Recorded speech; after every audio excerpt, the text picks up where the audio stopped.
Howdy folks, wonderful day with Parliament debating the merger of four ministries into one. It shows that a smaller, more efficient government is workable, has broad support, and it's something I think we should do a lot more of. I think it'll bring more focus into the basic question of how do you get homes built and the infrastructure, connecting them together. Been spread out across four ministries hasn't done the job. I think one will get us there a lot faster. What else are you happy with the back down on housing in Auckland? Well, I wouldn't characterise it that way. I would say we've listened. The government is making changes, but we need to see what 1.6 million looks like before we vote for it. So this is good progress, but we're not there yet. So they don't have your guaranteed support of this?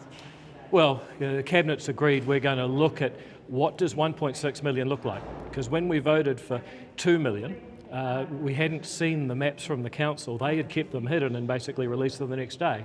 This time, we need to see what 1.6 million looks like before we vote for it. So Wayne Brown has basically said that he doesn't want to just put another plan together to get Cabinet's tick approval.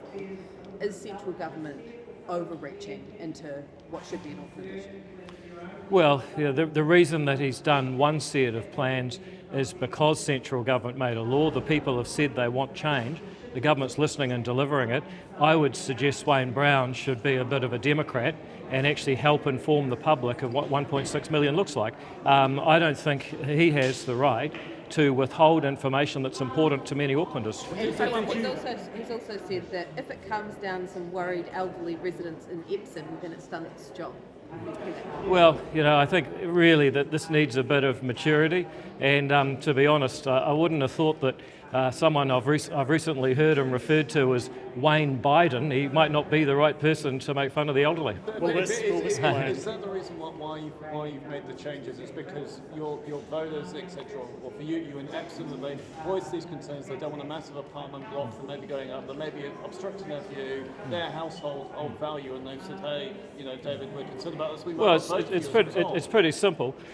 People want to see development, and people are comfortable with intensification.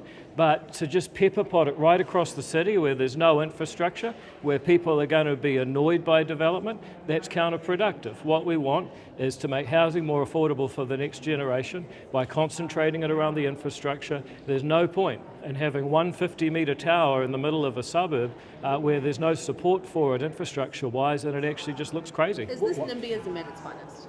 I think a lot of people would love to run that narrative, but I don't think that's true at all. If you look at the net outcome, is that you've got an Auckland unitary plan, which actually allowed 1.2 million homes.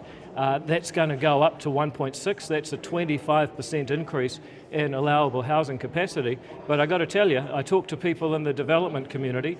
Zoned capacity is not their issue. Their issue is connections, consents, being able to actually get on and build within the existing zones, and the government is actually fixing those things as well. If zone capacity isn't their issue, why would private capital build in places it doesn't make sense to? Surely you back private capital in this instance to be able to work out where it makes sense to build buildings and where it makes sense not to build buildings. Well, sure, but just a second. Some people will build things that make sense to them, and then you create real anger, because most people are happy to support development. But when you get, say, a single-family home with terraced housing apartment building right next door, that creates real annoyance. And it is possible to actually care for the rights and the welfare of existing homeowners and have development by coordinating intensification around the infrastructure and in a consistent way. So, yeah, you could argue, you just say, look, build whatever wherever you like. If you get a connection, you can go up. But that's actually not the most efficient way to get what we really want, which is more housing. You take 1.6 million quite a lot of what 1.6 million looks like. Do you think talking about it in that terms is useful? Because clearly we're not going to build 1.6 million homes. You understand it's 1.6 million. Well, no one's saying that. I mean, you introduced your own confusion. I know it's 1.6 million capacity. But nonetheless, that is the target that we've been drawn into because Parliament legislated that it had to be the same capacity as the MDRS. So that's I understand what the term means. You're introducing a confusion. Was there any consideration given to removing? Sorry. Was there any consideration given then to removing the confusion by not having a target or cap or not putting a number on it this time around? Well, I think the challenge there would be if they were to remove the basis that the current plan is proceeding on completely, then they'd have to start the process again, and then Wayne would be very upset. So actually what we've done is we've ensured that the current planning process that the council's got underway, that 10,000 people have submitted on, that can continue, but there's going to be a percentage decrease in that capacity target. Politically, are you a little bit gutted that National has folded on it from an ACT Party perspective?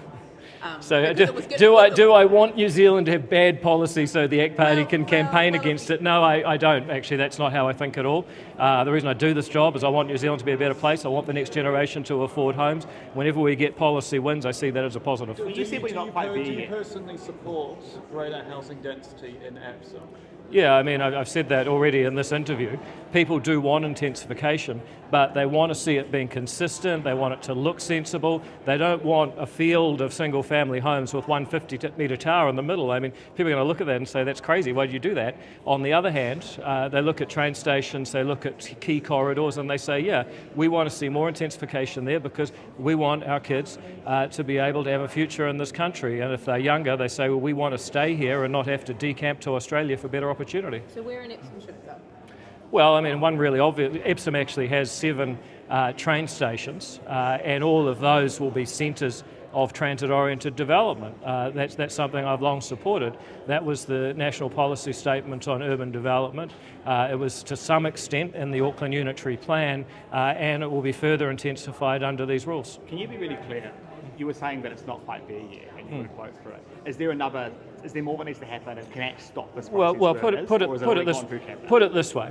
I said back in 2021, it was wrong for Wellington to try and dictate planning in Auckland. Everything that's happened since then has been a distraction as a result of that initial mistake. And so, yep, I think it would be better if we'd never gone down this path.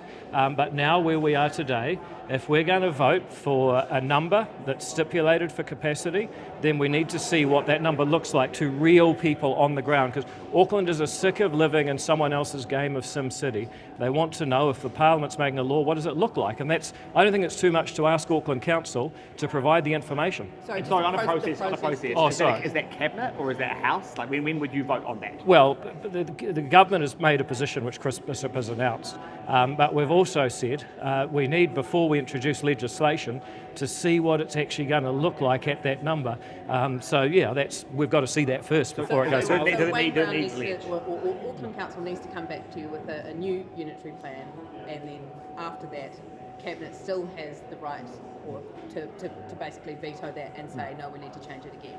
Well, they need to provide a summary of what 1.6 million looks like, because if you look at last time, they started working on the maps in April. They kept them secret, they showed them to local board chairs who were allowed to see them but not take them away, and then Parliament voted for 2 million, and guess what? The maps appeared the next day almost, and then they put them in the back of the Auckland Council website. I actually had to go out and argue, put them on the front of your website so all these concerned people can at least find it without having to go on a mass Google expedition through the Auckland Council website. Then we managed to get them visible, and people were outraged by what had happened. So before we vote, we want to see what it looks like. How long would you expect it to take this time It round? seems like quite a process. No, I mean, look, they have the ability to do the modelling, and I'm told by sources in Auckland Council they can do it in a month, whether Wayne Brown likes that or not. So will you be putting the pressure on them this time next month to say where? Well, I mean, they serve the people of Auckland, and the people of Auckland will want to know what this law means for them. If they think they've got a right to withhold information from the Auckland ratepayer, I think Auckland ratepayers will tell them they've got another thing coming. All right, thank you very much, guys. Cheers.